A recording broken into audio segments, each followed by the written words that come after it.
tema já é dentro dos conteúdos programáticos que nós temos que tratar em história, né? Vocês se lembram que no primeiro bimestre a gente tratou sobre a Mesopotâmia, né? E aí eu expliquei para vocês que as civilizações hidráulicas foram civilizações que existiram há cerca de 5.000 anos antes de Cristo, aonde essas civilizações se desenvolveram às margens dos rios. Daí o termo hidra, né? Hidra, água, hidráulica, civilizações que vivem, né, em função das águas, dos rios, das águas doces dos rios. Então, quais foram essas civilizações? A Mesopotâmia, que fica geograficamente onde hoje está o país chamado Iraque, e ela era recortada pelos rios Tigres e Eufrates. E a segunda civilização hidráulica é o que nós vamos estudar agora, que é o Egito, né? O Egito vai se tornar uma grande civilização às margens do rio Nilo. Lembrando que o Egito fica no norte da África e ele fica na região do Saara e ele é recortado pelo rio Nilo. Então, o rio Nilo ele foi responsável pela formação da sociedade egípcia.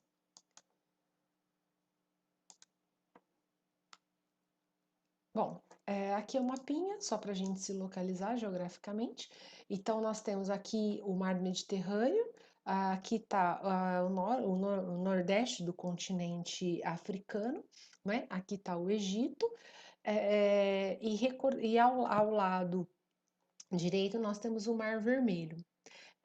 Então, o Egito ele se formou no percurso, às margens de todo o percurso do Rio Nilo. O Rio Nilo é um rio muito extenso, então o Egito vai se formar, né, ao redor de todo o Rio Nilo aqui. Então, lembrando lá, civilizações hidráulicas, civilizações que viveram, se formaram e existiram às margens do rio. Mesopotâmia com os rios Tigre e Eufrates, Rio Nilo, o Egito, que se formou a partir então desse grandioso rio aqui no continente africano. Lembrando, né, para vocês não se esquecerem, sei que vocês sabem disso, o Egito fica, portanto, na África e a Mesopotâmia fica no atual Oriente Médio, né, hoje. Bom, o Egito foi dividido em duas partes, né? Então, quando surge o Egito enquanto civilização, ele tinha dois reinos, o Baixo Egito e o Alto Egito. O Baixo Egito ficava no norte, tinha como centro administrativo Mênfis e tinha uma ligação muito direta com o Mar Mediterrâneo.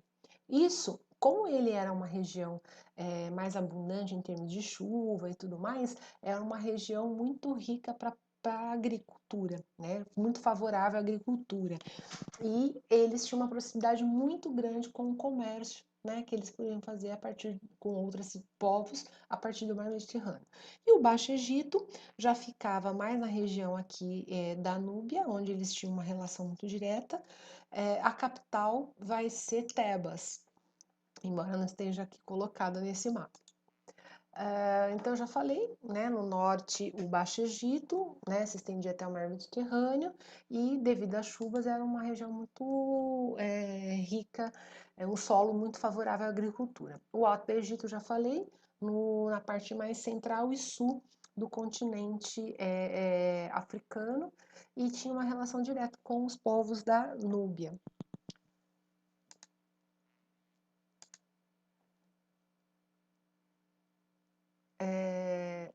Demora às vezes para mudar aqui, né? Bom, o Baixo Egito, ele era formado por 20 nomos, ou distrito, e o seu centro administrativo era Mênfis, como eu mostrei no mapa. E o Alto Egito, por 22 distritos, e a sua cidade era Tebas.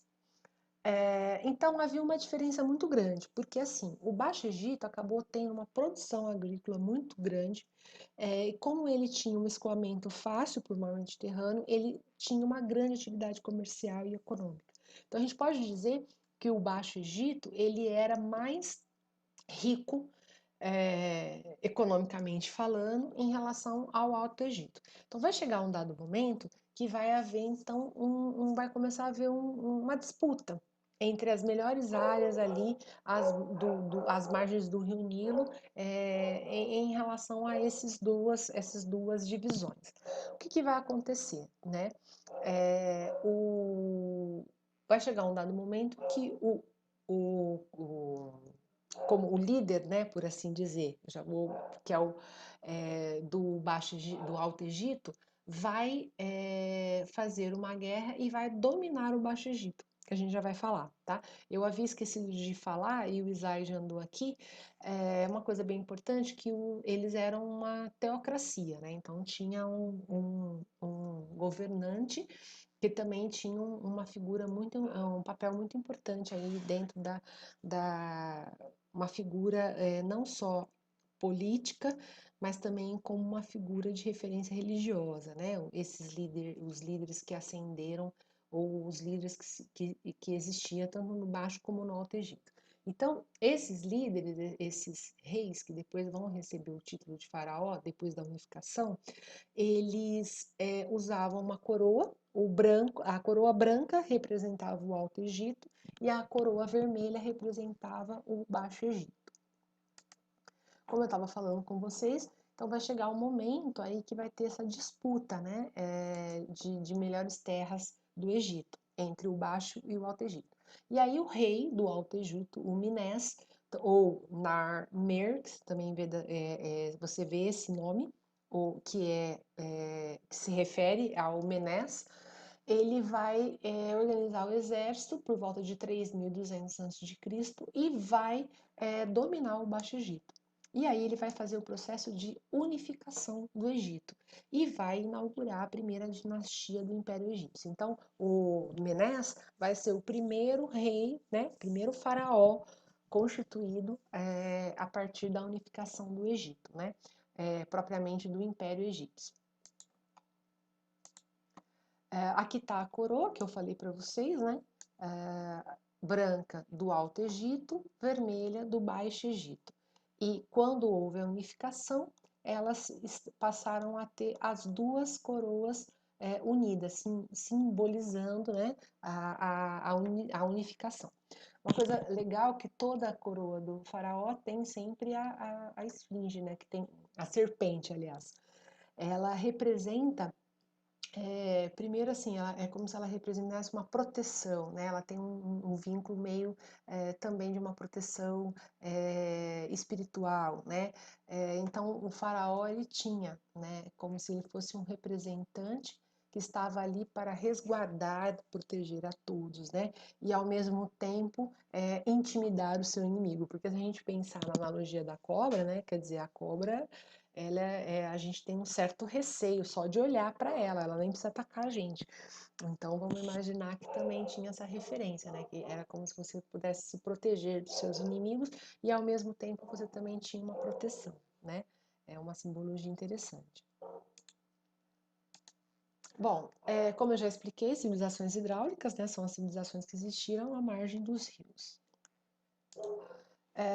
Bom, em função de viver às margens dos rios, esses rios, no caso o Rio Nilo, o Tigre e o Eufrates também, mas nós vamos falar só do Nilo agora, ele tinha um período de cheias, chovia muito e aí inundava as margens do rio.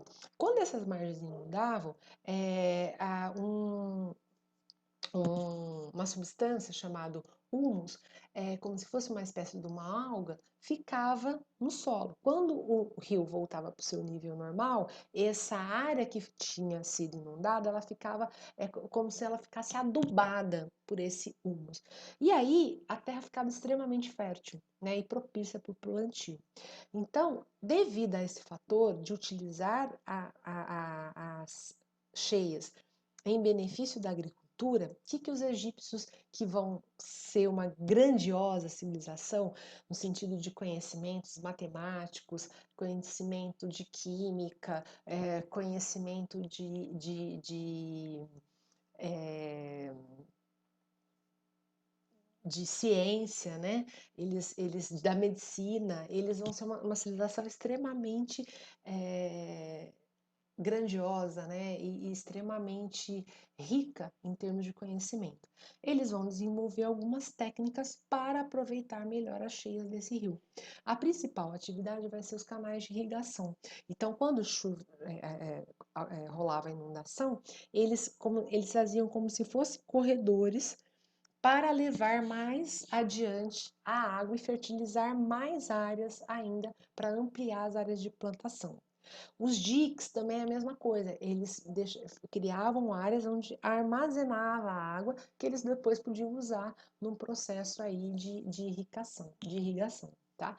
Então, assim, eles foram duas técnicas extremamente importantes para aproveitamento das águas dos rios, né? Os diques e os canais de irrigação, onde eles conseguiram, né, ampliar aí a sua capacidade de produção.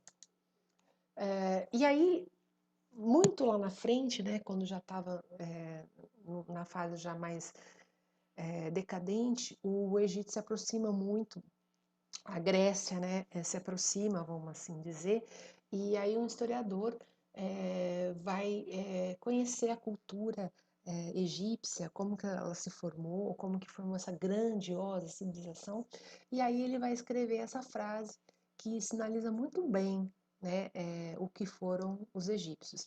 Ele dizia o seguinte, que o Egito é uma dádiva do Nilo. O que significa isso, né? Na analogia que o Egito é um presente que o Nilo deu para as pessoas. Porque se não fosse o Nilo, o Egito, enquanto grandiosa civilização, não teria existido, né? Então essa frase do Heródoto, ela é bem simbólica, no sentido de caracterizar o que foi as civilizações hidráulicas, né? Bom, a sociedade egípcia. A sociedade egípcia, então, ela tem como chefe maior o faraó, que é o rei. Ele era considerado uma divindade na terra. Além de ter papel político, ele também tinha a administração religiosa, judicial, militar, né? Então ele era o supremo, né? Ele governava em todas as frentes. Claro que ele tinha os seus auxiliares, né? Mas enfim, o faraó era visto como aquela pessoa, aquela entidade, vamos assim dizer, que estava à frente de tudo, né? Desde as questões religiosas, políticas, administrativas, jurídicas, de guerra, não importa, todas elas. E ele era monogâmico, então eles tinham uma preocupação muito grande com que o faraó tivesse um casamento e que ele mantivesse a linhagem. Era muito comum entre os faraós, né, que ele casasse entre irmãos. Então era muito comum o casamento consanguíneo, né? Casava com a própria irmã. Para quê? Para garantir que a mesma linhagem seguisse ali. E aí é óbvio que tinha alguns problemas em função disso, né? Então alguns é, filhos nasciam com alguns problemas, né? Mas era muito importante para eles manterem a linhagem. Quando você estuda a mitologia, né? Porque a mitologia egípcia ela é riquíssima, ela é linda, né? Então tem Horus, tem Ísis, Osíris, né? Osíris é o deus, né, da vida após a morte. É muito interessante, porque Ísis e Osíris eram irmãos, e eles se apaixonaram no ventre da mãe, né? E aí o Sete, que é o irmão maldoso, né, vai rasgar o ventre da mãe e depois ele vai fazer uma guerra mais adiante, matando o seu próprio irmão. Então é muito interessante a analogia da mitologia com o que de fato acontecia na sociedade. Então era fato que era muito importante manter a linhagem real. E aí havia o casamento consanguíneo, né, o casamento entre irmãos. Aqui a vestimenta, né, ela é bem simbólica, então o cajado significa que ele está a guiar o povo, né? A chave, né, que simboliza aí a proteção, o turbante azul, que lembra as cores, né, do próprio Nilo, da própria, como é que a gente vai dizer aqui, das cores aqui que representam, né, as divindades da religião egípcia. A serpente, como eu já comentei, que ela é um símbolo, né, de proteção, ao mesmo tempo de se conquistar os seus inimigos, nesse sentido. E os egípcios, eles usavam maquiagem, né? Então, essa barba é uma barba postiça, né? Eles usavam muito a maquiagem, os contornos dos olhos, tal. Então, essa roupa que seria uma roupa típica da realeza, típica de um faraó, né? E claro que os membros da realeza também usavam esse turbante, que ele, na verdade, pegava os dois lados, né, do ombro. É, essa roupa também, esses turbantes também eram usados pela realeza, né? Claro que essa vestimenta aqui é específica de Faraó, né? Bom, aí, continuando a pirâmide social, nós temos os sacerdotes, que cuidavam da vida religiosa, os altos funcionários, que ajudavam a fazer a administração, a fiscalizar o trabalho dos camponeses e tudo mais. Dentre os altos funcionários, nós vamos ter o vizir. Quem é o vizir? Ele era aquele cara justamente responsável em arrecadar os impostos, né, e muitas vezes em fiscalizar aí o trabalho dos camponeses no sentido da produção. Os militares e os escribas. Os escribas eram uma classe extremamente importante, porque os egípcios eles têm uma escrita chamada hieroglifo, que a gente já vai ver daqui a pouquinho, e eles eram responsáveis em fazer todo o registro da administração, de contar as histórias, de fazer os documentos. Então, os escribas, embora fosse uma classe abaixo dos militares, por exemplo, ela era uma classe muito valorizada, porque era um trabalho muito importante de ser feito, tá?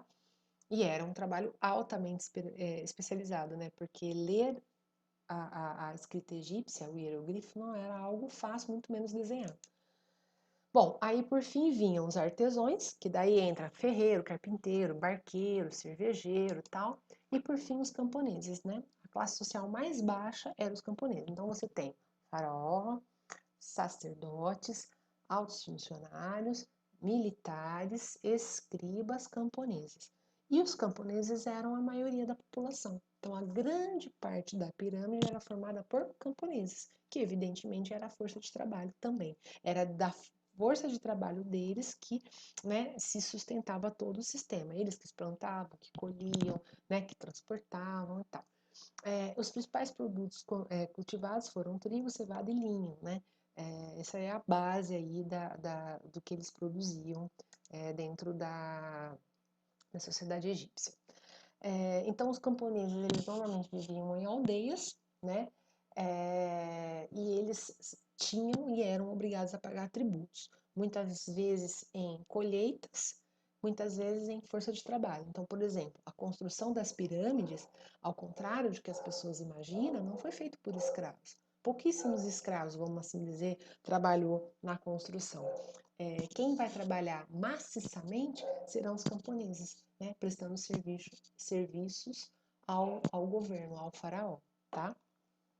Então, as obras públicas eram, em sua maioria, feitas pelos camponeses, principalmente na entre-safra. Então, colheu, normalmente tinha que esperar 2, 3 meses para plantar de novo. Nesse período, eles trabalhavam em obras públicas. Aqui está um mural, né, de um cotidiano egípcio. Então, aqui a gente vê as pessoas trabalhando na colheita, né? A gente vê uma pessoa observando, tá vendo, em dois momentos. Quem seriam essas pessoas? É a representatividade do vizir, que era o fiscal, que estava ali, né? Tá vendo que ele está segurando um cajado, né? Ele estava, né, representando aí o faraó, né? Ele estava cuidando, né, do rebanho, né? E uma coisa interessante assim, né? Vocês podem observar que tudo que vocês pegarem do Egito, que foi produzido por eles e que a gente tem foto, né, tal, registro desses documentos históricos, eles sempre se representam com um tom de pele negro, né? É bem interessante, tá? Então, os egípcios, muito provavelmente, diante dos próprios registros que eles deixaram, eles foram uma grande civilização de negros. Isso é bem importante a gente colocar. Bom, e abaixo dos camponeses, né, uma pequena classe social, eram os escravos, né? Porque os escravos eram quando havia prisioneiros de guerra. Só que o Egito, ele não teve muitas situações de guerra, vamos assim dizer, de dominação. Então, o maior grupo social era camponês. E o grupo da base, o último grupo, seriam os escravos, que era uma minoria, na verdade. E normalmente, tanto é que eles eram aproveitados nos trabalhos domésticos de casa, nas pedreiras, nas minas, nos campos, né? Normalmente em trabalhos mais secundários, né? Os trabalhos mais importantes de produção seria dos camponeses. Bom, a religião, eles eram politeísta, vários, teístas, Deus. Eles acreditavam nos vários deuses. Então, alguns deuses. Amon-Ra, o deus Sol, Osíris, o deus da vegetação, né, que eu falei para vocês, era o deus do reino dos céus, vamos assim dizer. Ísis, esposa e irmã de Osíris, que eu expliquei para vocês, né, que representa aí o casamento consanguíneo, e Horus, que é o filho deles. Horus é aquele olho azul, né, que é o olho que tudo vê, né? E na verdade tem na mitologia egípcia é muito bacana, porque Horus ele vai lutar com o tio Sete, porque o Sete vai matar Osíris e vai despedaçar ele e jogar pelo deserto do Saara. E aí Ísis vai virar uma melhafa, que é uma ave, né? E ela vai voar e ela vai chorar a morte de Osíris. Então ela vai chorar a morte de Osíris. E o que vai acontecer com isso? Qual que é a simbologia? Vai ser vai haver uma germinação. E aí Osíris vai renascer no reino, no mundo dos mortos. Então é bem legal, porque a história deles é bem a história da agricultura. Porque o que seria das pessoas sem as plantações? Que vai gerar a alimentação de subsistência, né? Então é bem isso. O corpo de Osíris espedaçado seria a gente jogando as sementes, as lágrimas de Ísis seria a água, né? E quando a planta brota, seria o renascimento, né? Então, Osíris renasce na vida, no mundo dos mortos. E aí a história é que o Horus vai vingar a morte do pai, e aí na briga com o tio Sete, ele vai perder um olho. E aí depois ele vai conseguir, a partir do deus Ra, né? Reaver o olho. E aí tem a simbologia, né? O Horus é a simbologia daquele olho, né? É como se fosse, passa a ser um amuleto de proteção. Bom, os egípcios acreditavam na vida após a morte, né? Então, em função disso, eles vão criar o processo de mumificação. Todo mundo era mumificado que morria no Egito? Todo mundo? Todo camponês, os escribas, todo mundo? Não, né? Quem era mumificado? Quem realmente era importante. Quem era visto como Deus vivo? O faraó, tá? Então, a mumificação era para a realeza, para o faraó, seus filhos, né? As pessoas nobres mais importantes. Esses eram mumificados, mas em especial o faraó e sua família direta. E como que era feita?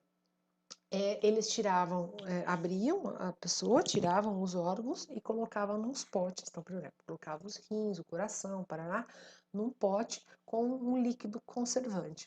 E aí eles enchiam a pessoa com um linho, né? E aí eles colocavam sal, colocavam umas substâncias lá, enrolavam com as faixas brancas de linho e aí esse processo demorava quase 70 dias. E aí depois disso que ele ia fazer o rito funerário, né? E aí na tumba do faraó mumificado, colocava-se todos os seus órgãos nos seus potes, colocava toda a riqueza, todas as coisas que lhe pertenciam, e colocava comida, e colocava, né, uma série de ornamentos. Por quê? Porque eles acreditavam que ele ia acordar na outra vida, por isso que eles mumificavam, para que a pessoa preservasse o corpo para que ele pudesse acordar na outra vida e poder, né, voltar a ter o seu corpo integralmente. Então eles acreditavam nisso. Por isso que a mumificação tem esse símbolo, essa questão simbólica muito forte com a vida após a morte. Então, eles acreditavam que esses faraós iriam, né, acordar na outra vida e por isso precisavam ter o seu corpo intacto. Aí aqui está um exemplo de um sarcófago, né? Então a múmia, então depois de 70 dias, tudo bonitinho, prontinho, eles colocavam aqui, fazia todo o rito funerário, fechavam a tumba e lá eles deixavam, né, o faraó que iria acordar na outra vida. Bom, aí, não sei se vocês sabem, vocês já devem ter visto o filme da Múmia, o Anubis, ele é o deus associado à mumificação, né? Era ele que era responsável em receber, né, em guardar as múmias. Bom, a escrita egípcia, que eu já comentei, o hieroglifo, então, a escrita egípcia ela tem duas modalidades, o hieroglifo, que é a escrita sagrada, e a demótica, que é a escrita mais popular. Né? A maioria dos documentos que a gente encontra do Egito, não, né, nas escavações, etc., nos murais, na onde eles deixam registros oficiais, normalmente é a escrita do hieroglifo. Aqui está o exemplo, né? Então, é legal porque, por exemplo, a Melhaf é a letra A, tá vendo? Os desenhos que simbolizam o alfabeto. Aí vocês podem perguntar, nossa, mas como que sabe disso? Porque no final do século XIX houve um cara chamado Chapolin, numa expedição feita aí uma expedição napoleônica, da época do Napoleão Bonaparte, que governou a França. Eles fizeram uma expedição e esse cara descobriu um objeto que recebeu o nome de Roseta, Pedra Roseta, desculpa, Pedra Roseta. E aí, essa pedra, ela tinha tanto a escrita do grego antigo como o hieroglifo. E aí, ao ler o que estava escrito em grego antigo, que ele era um arqueólogo, vamos dizer assim, né? Então ele tinha conhecimento do grego antigo e tal, ele conseguiu traduzir o hieroglifo. A partir dessa pedra e da tradução dessa pedra, ele conseguiu traduzir toda a escrita egípcia. É muito bacana, é interessante como que foi assim feito a descoberta do significado do hieroglifo. Bom, as pirâmides, todo mundo conhece, as pirâmides do Egito, as grandes pirâmides. Então, as chamadas pirâmides de Gizé. Gizé é a região lá no Egito antigo, onde foram construídas as 3 grandes pirâmides do Egito, certo? Então é como se eu falasse assim, é o bairro onde foi construído, tá? Mais ou menos nesse sentido. E é um bairro mesmo, né? Hoje, né? E, então a região chamava Gizé. E aí você pode falar para mim, né? Nossa, para que foi construída, né? Então, ela foi construída para ser túmulo do faraó Kelps, do seu filho Khafre e do seu neto Miquerino, certo? Então, lembra que eu falei para vocês? Os egípcios acreditavam na vida após a morte. Em função disso, eles pegavam as pessoas que eram mais importantes, que tinham mais vínculo com as divindades, que seria o faraó e sua família, e essas pessoas elas eram mumificadas, porque a elas era dado o poder de acordar na outra vida, né? E para isso precisava ter um lugar para resguardar o seu sarcófago, né? O seu caixão.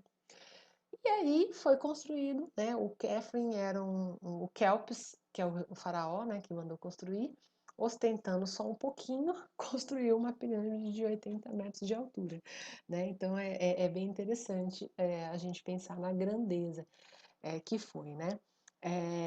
Só que as 3 grandes pirâmides não são as únicas pirâmides do Egito, certo? Existem cerca de 80 pirâmides, né? Lógico que essas 3 são as maiores, com maior magnitude, por assim dizer.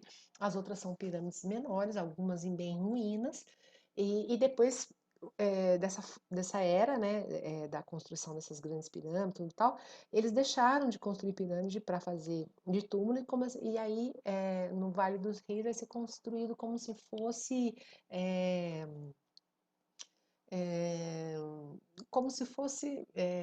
umas câmaras, né? Vai mudar um pouco depois. Mas vamos lá. Elas foram construídas para ser as tumbas. O que, que é tumbas? É o próprio lugar onde a gente enterra, tá? O túmulo. A tumba é o túmulo. Para ser a tumba ou o túmulo do Kelps, que é o grande faraó que mandou construir. Aí ele mandou construir uma para o seu filho, Catherine, e para o seu neto, o Miquerinos. A maior pirâmide de todas, que é a pirâmide de Kelps, ela, ela é chamada também de Grande Pirâmide.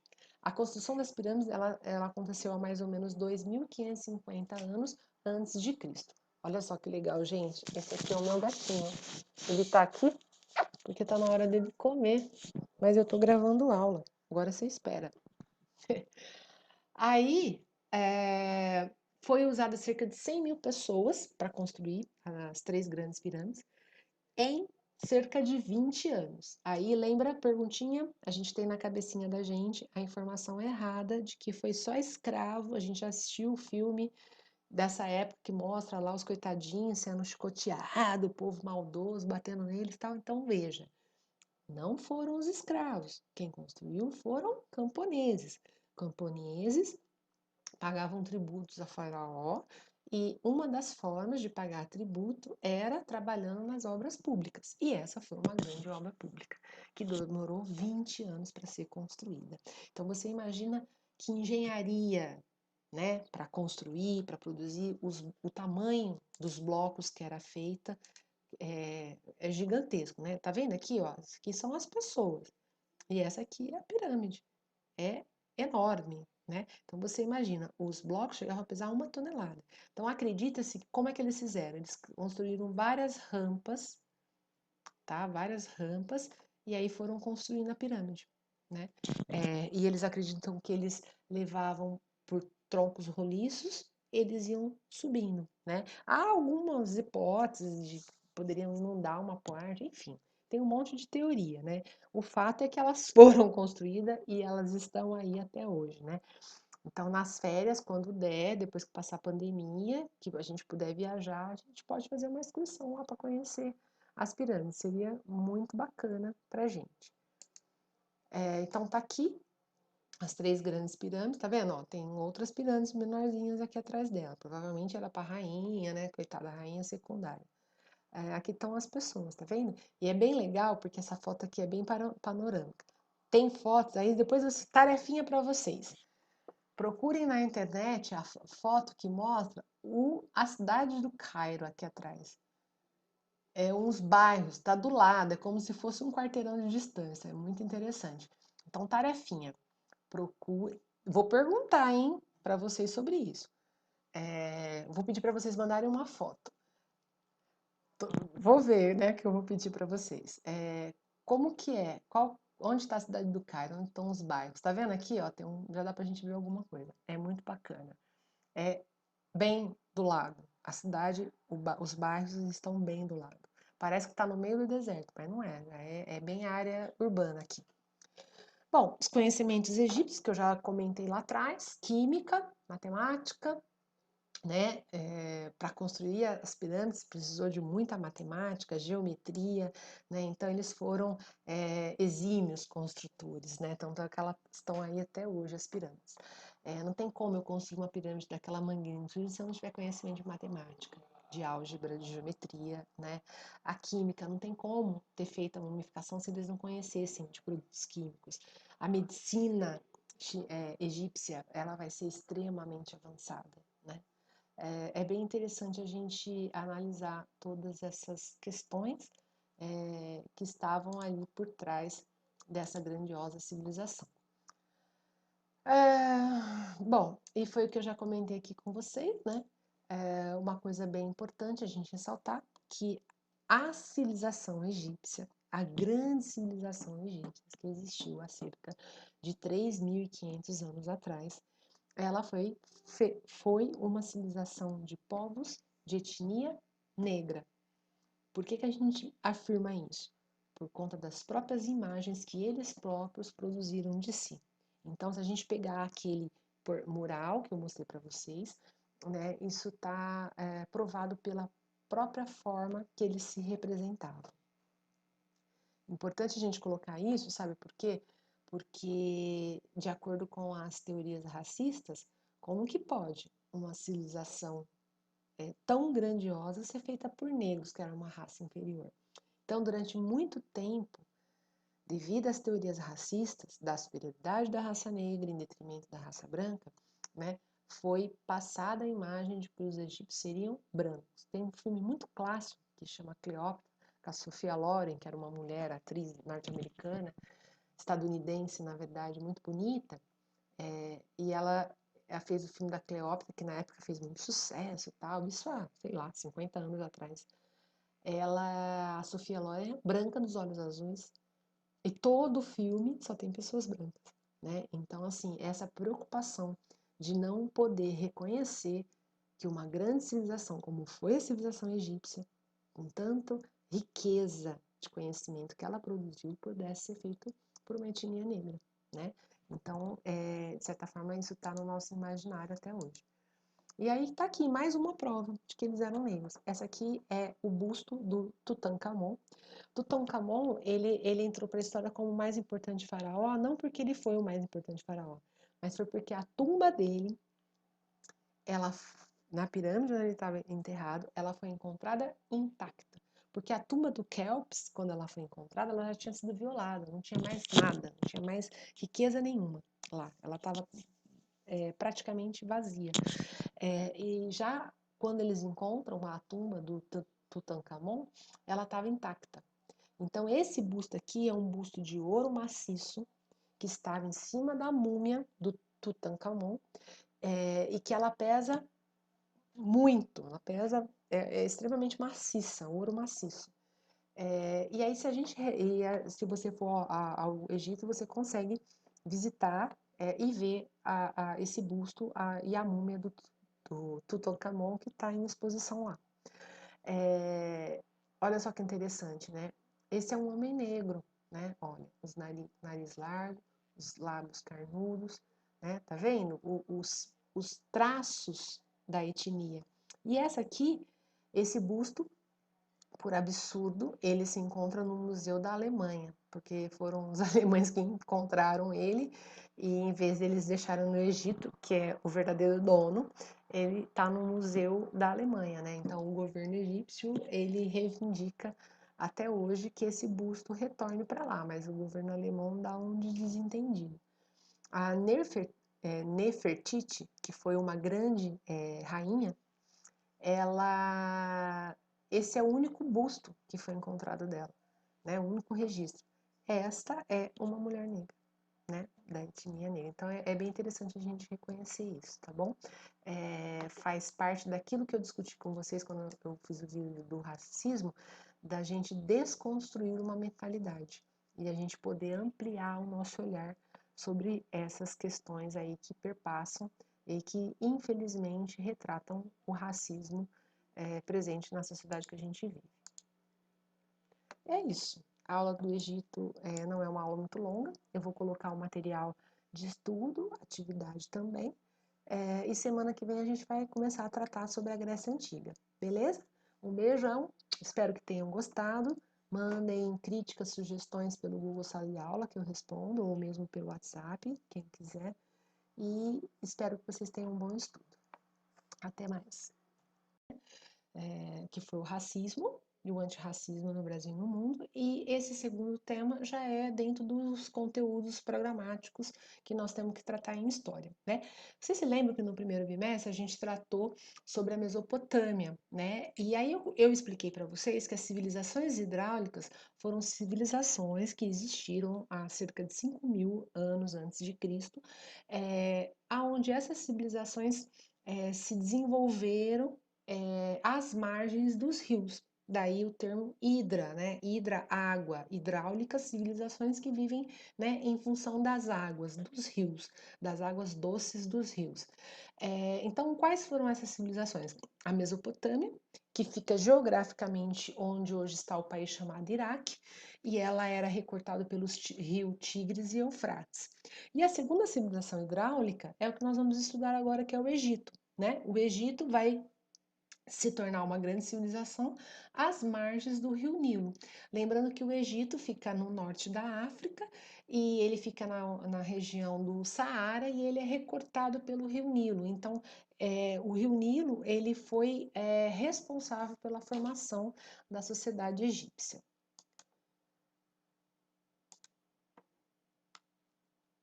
Bom, aqui é um mapinha, só para a gente se localizar geograficamente. Então, nós temos aqui o Mar Mediterrâneo, aqui está o nordeste do continente africano, né? Aqui está o Egito, e ao lado direito nós temos o Mar Vermelho.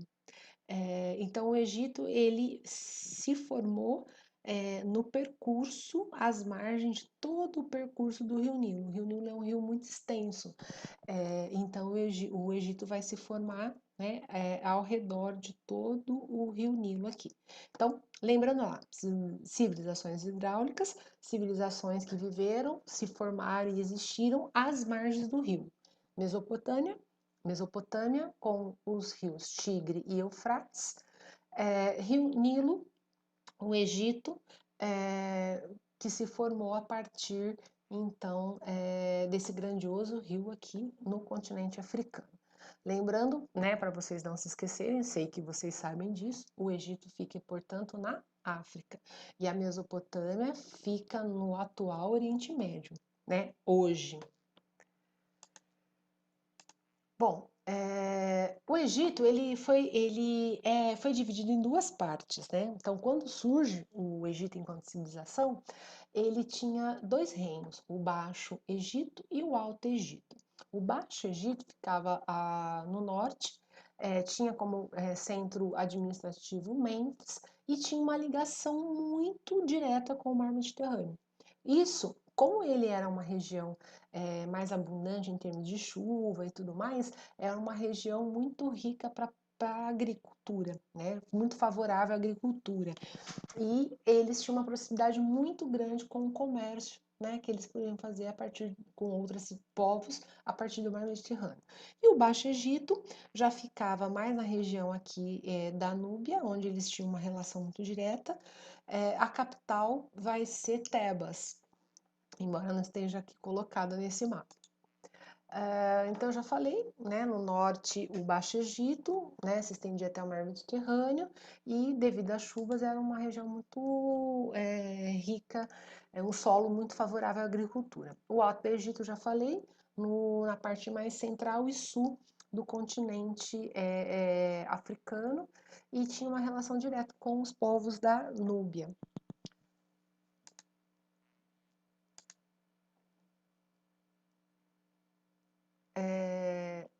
Demora às vezes para mudar aqui, né? Bom, o Baixo Egito, ele era formado por 20 nomos ou distrito e o seu centro administrativo era Mênfis, como eu mostrei no mapa. E o Alto Egito por 22 distritos e a sua cidade era Tebas.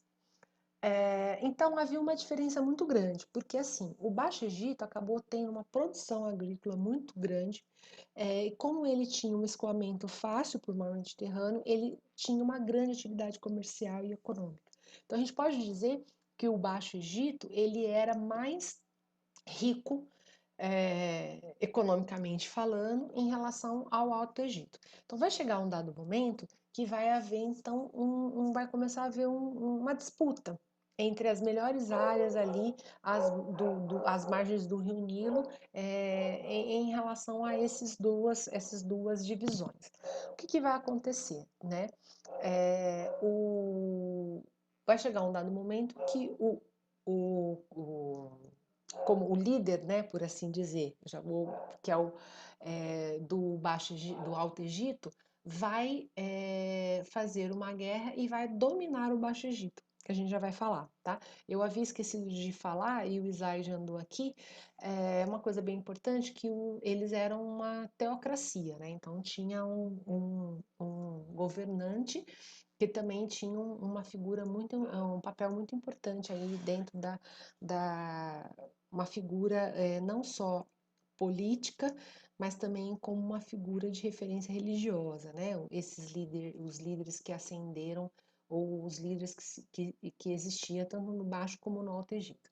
Então, esses líderes, esses reis que depois vão receber o título de faraó, depois da unificação, eles usavam uma coroa, a coroa branca representava o Alto Egito e a coroa vermelha representava o Baixo Egito. Como eu estava falando com vocês, então vai chegar um momento aí que vai ter essa disputa, né, de melhores terras do Egito, entre o Baixo e o Alto Egito. E aí o rei do Alto Egito, o Menes, ou Nar-Mer, também você vê esse nome, que se refere ao Menes, ele vai organizar o exército por volta de 3.200 a.C. e vai dominar o Baixo Egito. E aí ele vai fazer o processo de unificação do Egito e vai inaugurar a primeira dinastia do Império Egípcio. Então, o Menes vai ser o primeiro rei, né, primeiro faraó constituído a partir da unificação do Egito, né, propriamente do Império Egípcio. Aqui está a coroa que eu falei para vocês, né? Branca do Alto Egito, vermelha do Baixo Egito. E quando houve a unificação, elas passaram a ter as duas coroas unidas, simbolizando, né, a unificação. Uma coisa legal é que toda a coroa do faraó tem sempre a esfinge, né, que tem a serpente, aliás. Ela representa primeiro, assim, é como se ela representasse uma proteção, né? Ela tem um vínculo meio também de uma proteção espiritual, né?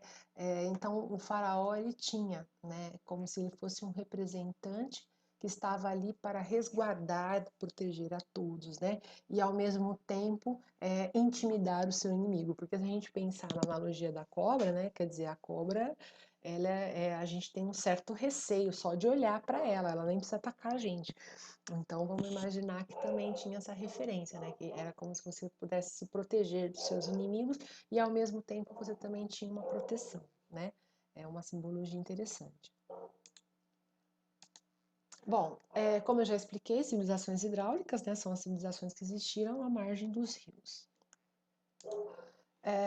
Bom, em função de viver às margens dos rios, esses rios, no caso o Rio Nilo, o Tigre e o Eufrates também, mas nós vamos falar só do Nilo agora, ele tinha um período de cheias, chovia muito e aí inundava as margens do rio.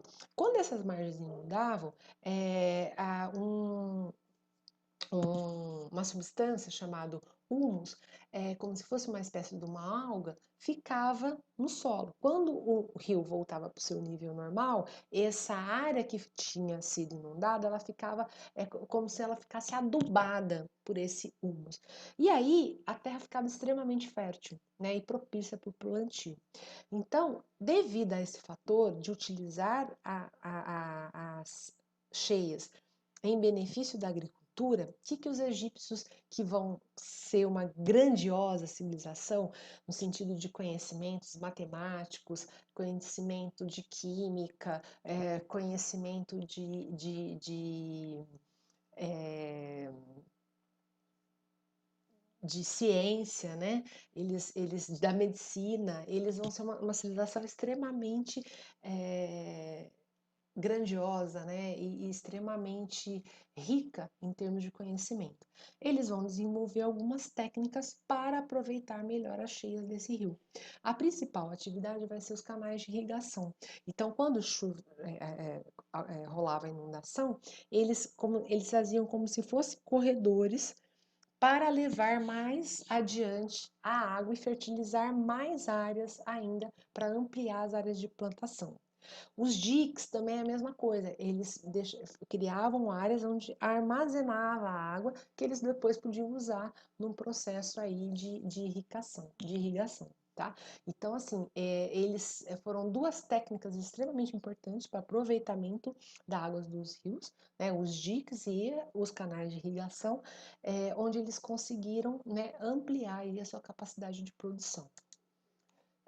E aí, muito lá na frente, né, quando já estava na fase já mais decadente, o Egito se aproxima muito, a Grécia, né, se aproxima, vamos assim dizer, e aí um historiador vai conhecer a cultura egípcia, como que ela se formou, como que formou essa grandiosa civilização, e aí ele vai escrever essa frase que sinaliza muito bem, né, o que foram os egípcios. Ele dizia o seguinte, que o Egito é uma dádiva do Nilo. O que significa isso, né? Na analogia que o Egito é um presente que o Nilo deu para as pessoas. Porque se não fosse o Nilo, o Egito, enquanto grandiosa civilização, não teria existido, né? Então, essa frase do Heródoto, ela é bem simbólica, no sentido de caracterizar o que foi as civilizações hidráulicas, né? Bom, a sociedade egípcia. A sociedade egípcia, então, ela tem como chefe maior o faraó, que é o rei. Ele era considerado uma divindade na terra. Além de ter papel político, ele também tinha a administração religiosa, judicial, militar, né? Então ele era o supremo, né? Ele governava em todas as frentes. Claro que ele tinha os seus auxiliares, né? Mas enfim, o faraó era visto como aquela pessoa, aquela entidade, vamos assim dizer, que estava à frente de tudo, né? Desde as questões religiosas, políticas, administrativas, jurídicas, de guerra, não importa, todas elas. E ele era monogâmico, então eles tinham uma preocupação muito grande com que o faraó tivesse um casamento e que ele mantivesse a linhagem. Era muito comum entre os faraós, né, que ele casasse entre irmãos. Então era muito comum o casamento consanguíneo, né? Casava com a própria irmã. Para quê? Para garantir que a mesma linhagem seguisse ali. E aí é óbvio que tinha alguns problemas em função disso, né? Então alguns filhos nasciam com alguns problemas, né? Mas era muito importante para eles manterem a linhagem.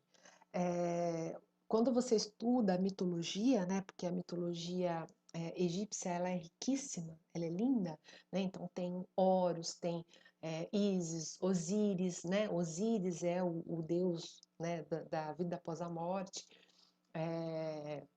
É muito interessante, porque Ísis e Osíris eram irmãos, e eles se apaixonaram no ventre da mãe, né? E aí o Sete, que é o irmão maldoso, né, vai rasgar o ventre da mãe e depois ele vai fazer uma guerra mais adiante, matando o seu próprio irmão. Então é muito interessante a analogia da mitologia com o que de fato acontecia na sociedade. Então era fato que era muito importante manter a linhagem real.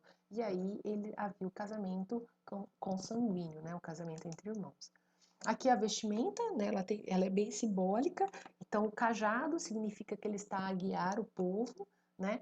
A chave, né, que simboliza aí a proteção, o turbante azul, que lembra as cores, né, do próprio Nilo, da própria, como é que a gente vai dizer aqui, das cores aqui que representam, né, as divindades da religião egípcia. A serpente, como eu já comentei, que ela é um símbolo, né, de proteção, ao mesmo tempo de se afastar os seus inimigos, nesse sentido. E os egípcios, eles usavam maquiagem, né? Então, essa barba é uma barba postiça, né? Eles usavam muito a maquiagem, os contornos dos olhos, tal. Então, essa roupa que seria uma roupa típica da realeza, típica de um faraó, né? E claro que os membros da realeza também usavam esse turbante, que ele, na verdade, pegava os dois lados, né, do ombro, essa roupa também, esses turbantes também eram usados pela realeza, né? É claro que essa vestimenta aqui é específica de Faraó, né? Bom, aí, continuando a pirâmide social, nós temos os sacerdotes, que cuidavam da vida religiosa, os altos funcionários, que ajudavam a fazer a administração, a fiscalizar o trabalho dos camponeses e tudo mais. Dentre os altos funcionários, nós vamos ter o vizir. Quem é o vizir? Ele era aquele cara justamente responsável em arrecadar os impostos, né, e muitas vezes em fiscalizar aí o trabalho dos camponeses no sentido da produção. Os militares e os escribas. Os escribas eram uma classe extremamente importante, porque os egípcios eles têm uma escrita chamada hieroglifo, que a gente já vai ver daqui a pouquinho, e eles eram responsáveis em fazer todo o registro da administração, de contar as histórias, de fazer os documentos. Então, os escribas, embora fosse uma classe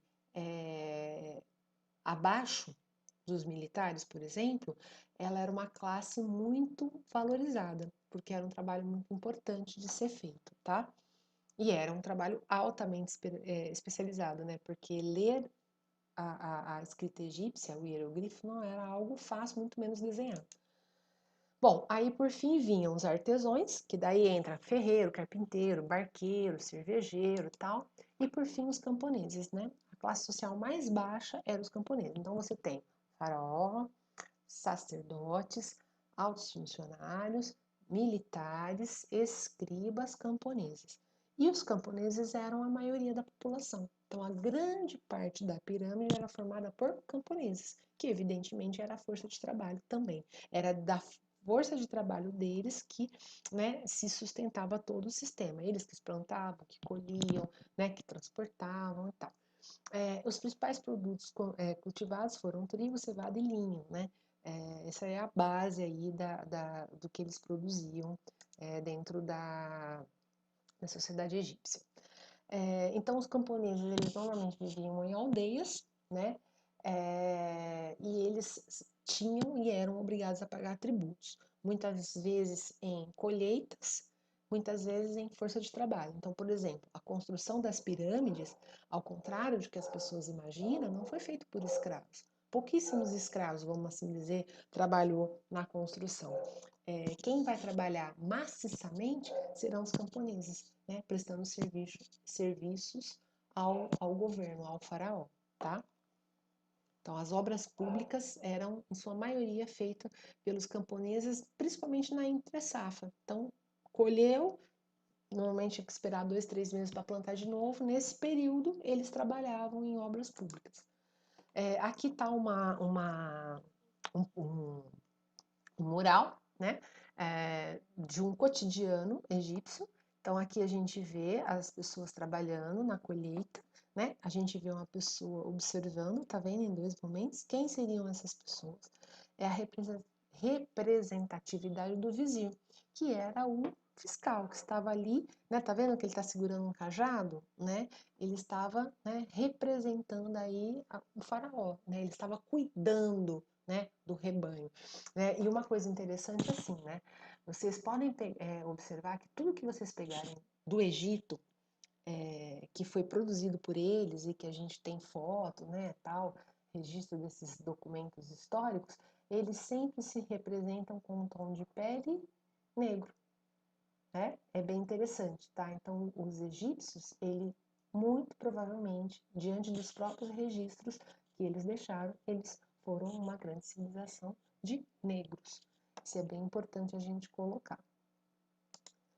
Bom, e abaixo dos camponeses, né, uma pequena classe social, eram os escravos, né? Porque os escravos eram quando havia prisioneiros de guerra.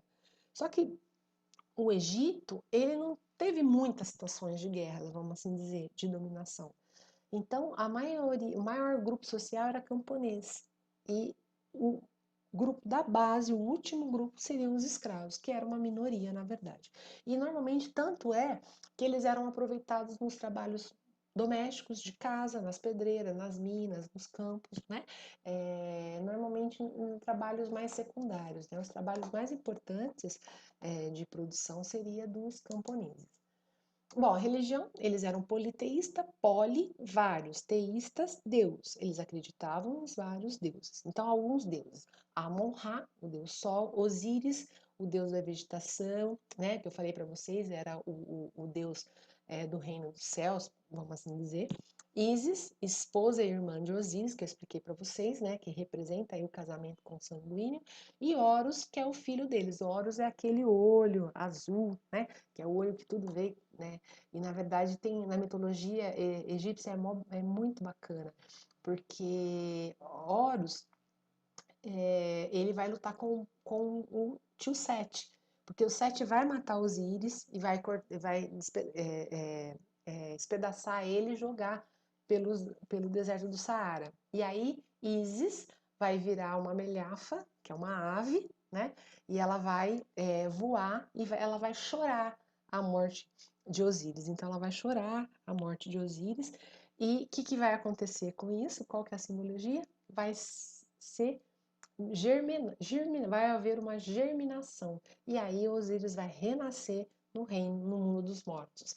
Então é bem legal, porque a história deles é bem a história da agricultura. Porque o que seria das pessoas sem as plantações? Que vai gerar a alimentação de subsistência, né? Então é bem isso.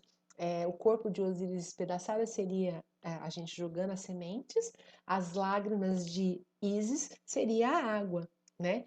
E quando a planta brota, seria o renascimento, né? Então, Osíris renasce na vida, no mundo dos mortos.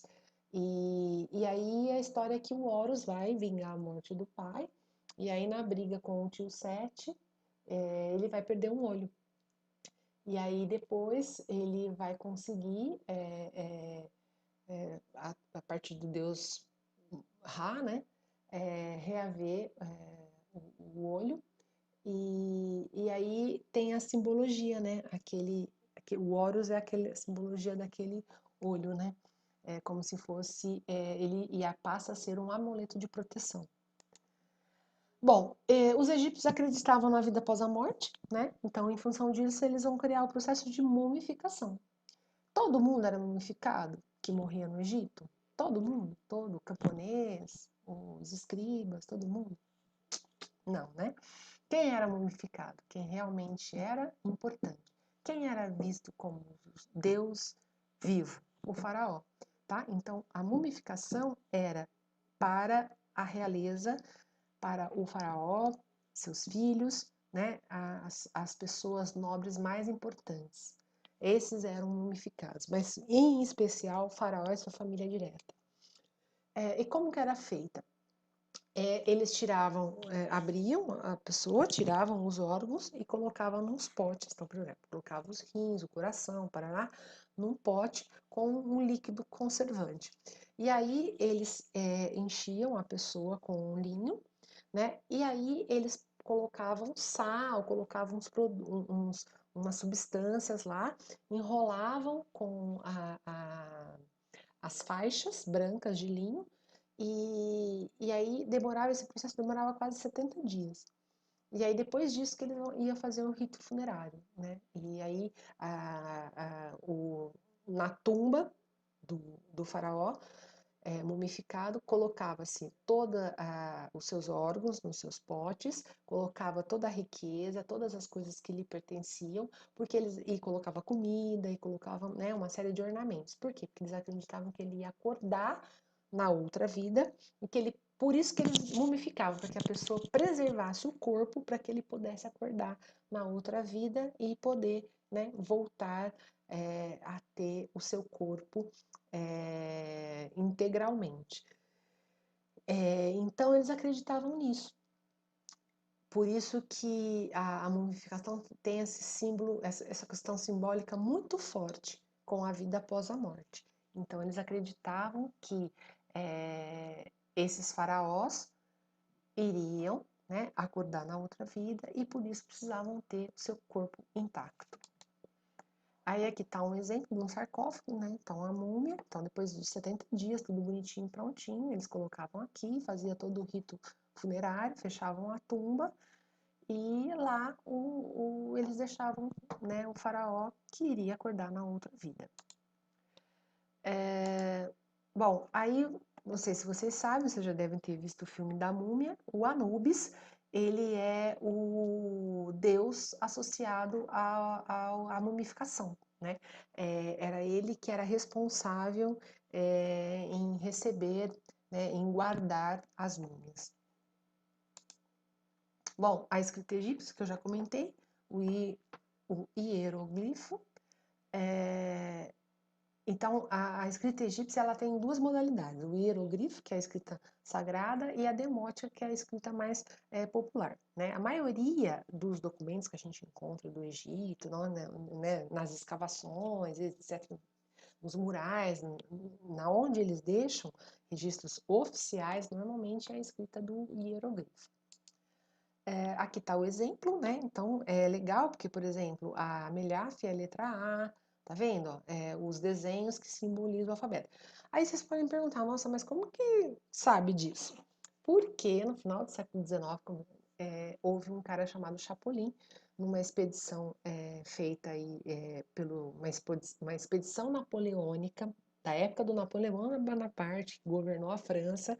Eles fizeram uma expedição e esse cara descobriu um objeto que recebeu o nome de Roseta, Pedra Roseta, desculpa, Pedra Roseta.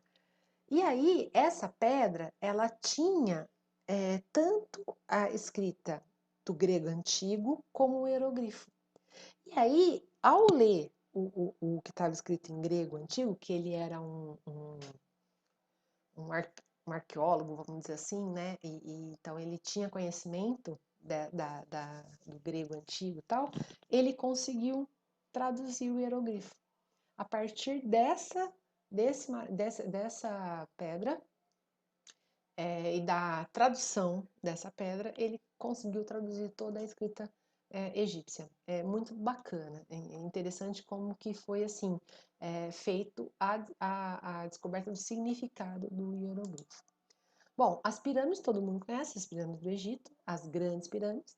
Então, as chamadas pirâmides de Gizé. Gizé é a região lá no Egito antigo, onde foram construídas as 3 grandes pirâmides do Egito, certo? Então é como se eu falasse assim, é o bairro onde foi construído, tá? Mais ou menos nesse sentido. E é um bairro mesmo, né? Hoje, né? E, então a região chamava Gizé. E aí você pode falar para mim, né? Nossa, para que foi construída, né? Então, ela foi construída para ser túmulo do faraó Kelps, do seu filho Khafre e do seu neto Miquerino, certo? Então, lembra que eu falei para vocês? Os egípcios acreditavam na vida após a morte. Em função disso, eles pegavam as pessoas que eram mais importantes, que tinham mais vínculo com as divindades, que seria o faraó e sua família, e essas pessoas elas eram mumificadas, porque a elas era dado o poder de acordar na outra vida, né? E para isso precisava ter um lugar para resguardar o seu sarcófago, né? O seu caixão.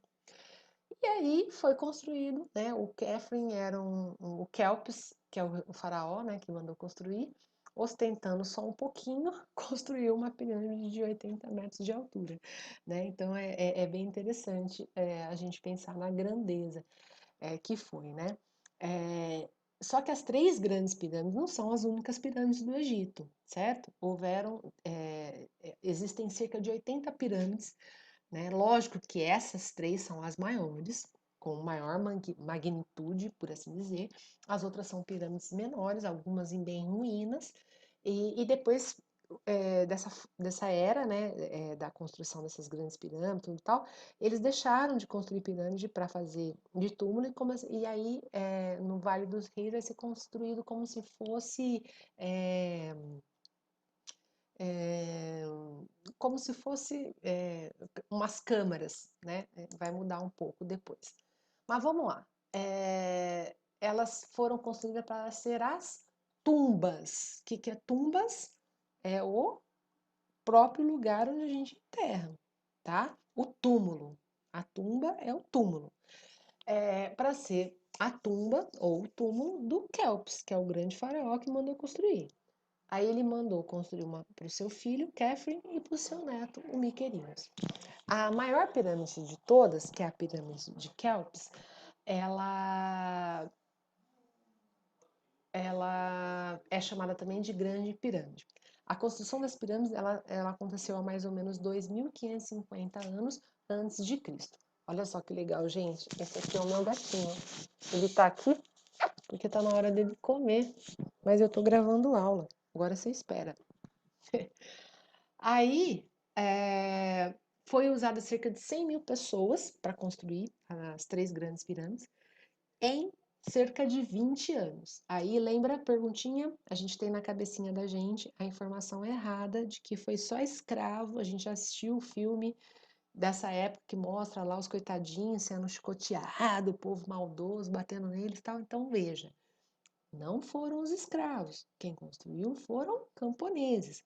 Camponeses pagavam tributos a Faraó, e uma das formas de pagar tributo era trabalhando nas obras públicas. E essa foi uma grande obra pública, que demorou 20 anos para ser construída. Então você imagina que engenharia, né, para construir, para produzir, o tamanho dos blocos que era feita é gigantesco, né? Tá vendo aqui, ó? Aqui são as pessoas. E essa aqui é a pirâmide. É enorme, né? Então você imagina, os blocos chegavam a pesar 1 tonelada. Então acredita-se, como é que eles fizeram? Eles construíram várias rampas, tá? Várias rampas, e aí foram construindo a pirâmide, né? E eles acreditam que eles levavam por troncos roliços, eles iam subindo, né? Há algumas hipóteses de que poderiam inundar uma parte, enfim. Tem um monte de teoria, né? O fato é que elas foram construídas e elas estão aí até hoje, né? Então, nas férias, quando der, depois que passar a pandemia, que a gente puder viajar, a gente pode fazer uma excursão lá para conhecer as pirâmides. Seria muito bacana para a gente. Então, tá aqui as três grandes pirâmides, tá vendo? Ó, tem outras pirâmides menorzinhas aqui atrás dela. Provavelmente era para rainha, né? Coitada, rainha secundária. Aqui estão as pessoas, tá vendo? E é bem legal porque essa foto aqui é bem panorâmica. Tem fotos, aí depois tarefinha para vocês. Procurem na internet a foto que mostra a cidade do Cairo aqui atrás. Uns bairros, tá do lado, é como se fosse um quarteirão de distância, é muito interessante. Então, tarefinha, procure. Vou perguntar, hein, para vocês sobre isso. Vou pedir para vocês mandarem uma foto. Vou ver, né, que eu vou pedir para vocês. Como que é? Onde está a cidade do Cairo? Onde estão os bairros? Tá vendo aqui, ó? Já dá pra gente ver alguma coisa. É muito bacana. É bem do lado. A cidade, os bairros estão bem do lado. Parece que está no meio do deserto, mas não é. Né? É bem área urbana aqui. Bom, os conhecimentos egípcios, que eu já comentei lá atrás, química, matemática, né? Para construir as pirâmides precisou de muita matemática, geometria, né? Então eles foram exímios construtores, né? Então estão aí até hoje as pirâmides. Não tem como eu construir uma pirâmide daquela magnitude se eu não tiver conhecimento de matemática, de álgebra, de geometria, né? A química, não tem como ter feito a mumificação se eles não conhecessem de produtos químicos. A medicina egípcia, ela vai ser extremamente avançada, né? É bem interessante a gente analisar todas essas questões que estavam ali por trás dessa grandiosa civilização. Bom, e foi o que eu já comentei aqui com vocês, né? Uma coisa bem importante a gente ressaltar que a civilização egípcia, a grande civilização egípcia que existiu há cerca de 3.500 anos atrás, ela foi uma civilização de povos de etnia negra. Por que a gente afirma isso? Por conta das próprias imagens que eles próprios produziram de si. Então, se a gente pegar aquele mural que eu mostrei para vocês, né, isso está provado pela própria forma que eles se representavam. Importante a gente colocar isso, sabe por quê? Porque, de acordo com as teorias racistas, como que pode uma civilização tão grandiosa ser feita por negros, que era uma raça inferior? Então, durante muito tempo, devido às teorias racistas, da superioridade da raça negra em detrimento da raça branca, né, foi passada a imagem de que os egípcios seriam brancos. Tem um filme muito clássico que chama Cleópatra, com a Sophia Loren, que era uma mulher, atriz norte-americana, estadunidense, na verdade, muito bonita, e ela fez o filme da Cleópatra, que na época fez muito sucesso e tal, isso há, sei lá, 50 anos atrás. A Sophia Loren, é branca dos olhos azuis, e todo o filme só tem pessoas brancas, né? Então, assim, essa preocupação de não poder reconhecer que uma grande civilização, como foi a civilização egípcia, com tanta riqueza de conhecimento que ela produziu, pudesse ser feito por uma etnia negra, né? Então, de certa forma, isso está no nosso imaginário até hoje.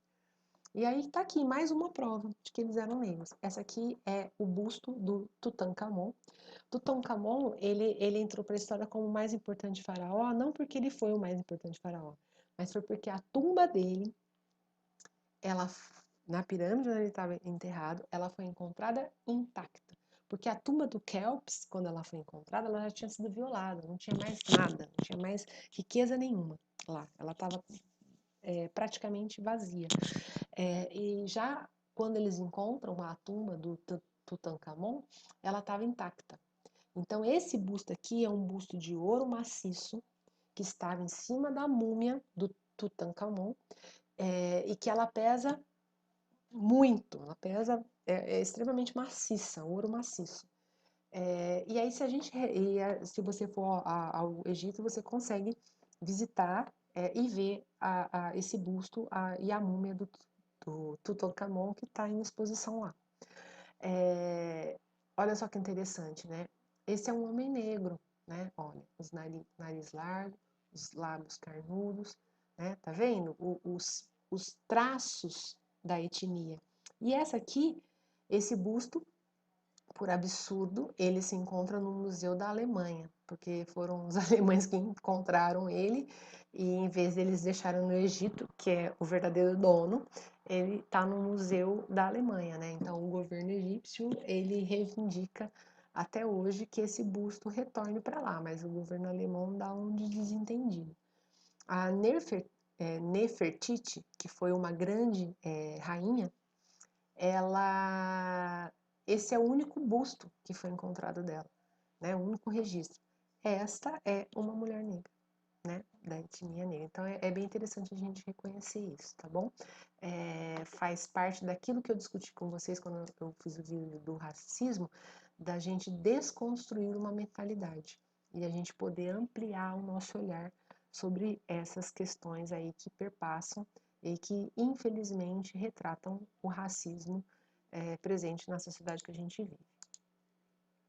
É isso. A aula do Egito não é uma aula muito longa. Eu vou colocar o material de estudo, atividade também.